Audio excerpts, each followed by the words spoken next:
We are back for another season of the BBR. The last time out in the GBU, we had a pretty poor season, all things considered. We had Terra Gyarados, one of the best Pokemon in Draft League, but unfortunately we just fell short in the playoffs, just stumbled out of the gate, and we're not really able to rebound and pull it all together when we needed to. And the last time we were out in the BBR, lost a tough one in the playoffs to OG Albina in the quarterfinals. So a lot to right wrong of last year. And now that I'm back in Draft League, this is my third Wi-Fi league in a row.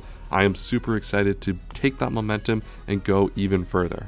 And that all starts today. Today we have the draft analysis. I'm going to give a little bit of an introduction to the team that I drafted, the choices I made, and why I think this team is going to be good enough to take us to the promised land and take us to that next level that we've struggled to reach over the last few seasons. If you have not already, make sure to subscribe to the channel. I've got a lot of big goals this season. As I said, I've done 3 Wi-Fi upload leagues in a row, which is not something I've ever done. I've got a lot of momentum going into this year. I don't know what my goals are going to be for the end of the year. I think 1,000 subscribers is where I want to be. That is a stretch goal, so if you subscribe today, would really appreciate it. Would really help me on my way to that goal.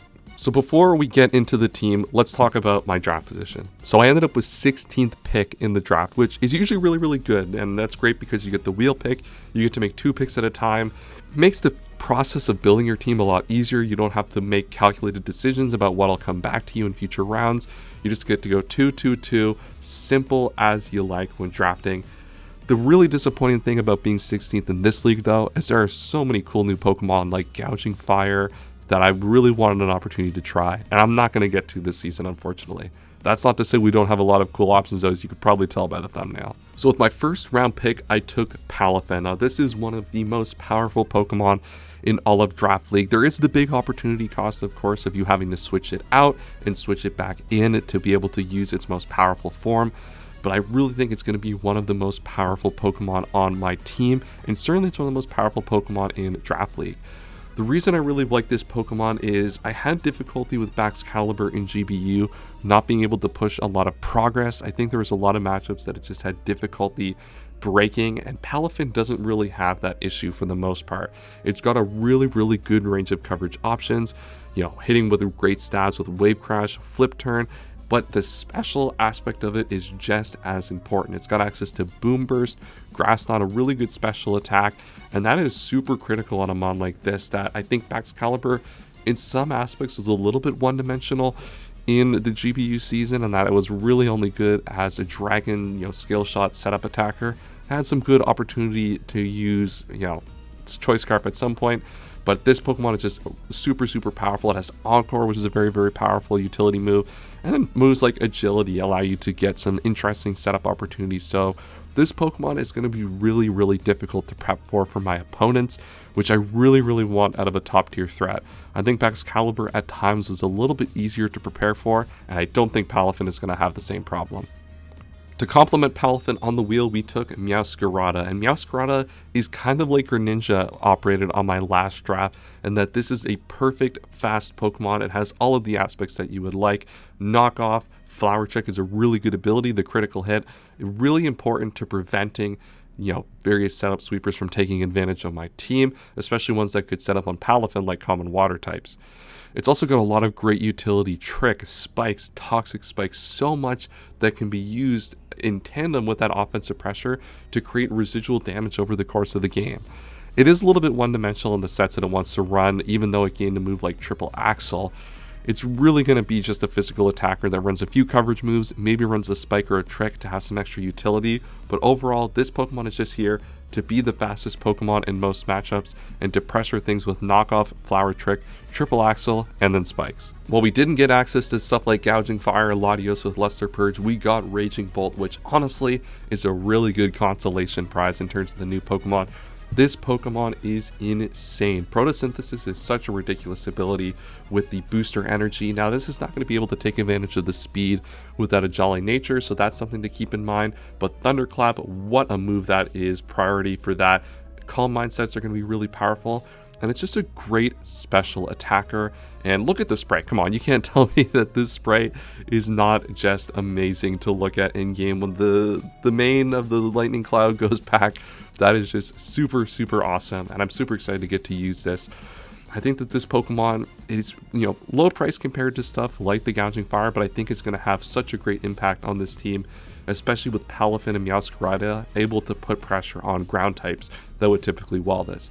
Now that's not to say this thing doesn't have a lot of just random utility moves. Thunder Wave and Taunt are very, very good options to run this Pokemon defensively, and it's not, it's got some bulk behind it as well, so that's something that you'll definitely want to be keeping an eye out for in my builds. The next one, I've been talking about this forever. I've really wanted to get Clefable, and we finally got it on this team. This is one of the best fairy types in all of Draft League. It's got so many powerful options as a defensive tool, Stealth Rock, Knockoff, Moonlight, and Wish. Now, we do have the nerf to Moonlight, of course, in softball. We do only have APP this generation, which is a little bit more difficult to use. That is something we have to keep in mind. And while we are low-tier Terra this time, these new powerful Pokemon do a good job of pressuring Clefable, so it's not going to be the dominating force that it always has been in Draft League, but as an offensive Pokemon, it's still going to be able to do a lot of the same things it did before. As a Calm Mind Sweeper, it's got powerful stab in Moonblast, certainly, and then it's got, as I said, it's got a lot of good utility moves. Encore, you'll see a lot of my team actually just randomly has Encore, which really does a good job of preventing setup on my opponent's side from being really effective against my team. As we get into the back half of the draft, I had to start thinking of Fairy Resist because my team was a little weak to them, as people gladly in the BBR draft stream kindly showed up, and I'm glad people showed up to call out my inability to draft Fairy Resist. But Skeledirge is one of the best ones, and without Terra, that is a little bit unfortunate to lose. Terra Fairy on Skeledirge is super, super great as an option, but this Pokemon has so many good things going for it. Slack Off is a great way to build out the longevity of this Pokemon. Will-O-Wisp Hex is a great way to put pressure on a lot of walls that might normally sit in front of a special attacker like this. And a move like Torch Song, I mean, how can you not love that move? Just guaranteed special attack raises, puts so much offensive pressure from a defensive Pokemon. It's just absolutely massive. And I think this is going to be a really, really good Pokemon on this team to complement some of the Pokemon at the top that might struggle to deal with some of the grass and steel types we'll see a lot throughout the season. Now, we're getting to that stage of the draft where we have to start drafting for roles, and that's what Bronzong is. Bronzong is really not a great Pokemon by any means, but it fits a lot of important things.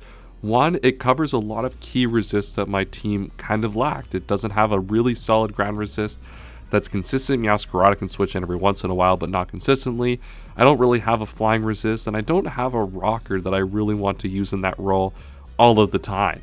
So this Pokemon kind of does a good job of gluing the team together, and while it might be a little bit early to pick a Pokemon like this, these are kind of the considerations you have to make in the Paldea decks, where there's not a lot of great options to pick from, and sometimes you have to reach early on a mon like Bronzong to get those roles succeeded, while relying on the later rounds to pick up some more powerful options, because this format is by no means empty when it comes to powerful offensive options.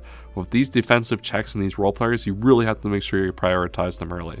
Speaking of offensive options, we pick up our Terra Captain here, Cyclizar, with Normal and Fairy as our Terra options, and what a Pokemon this is going to be this season. I'm super excited to use it.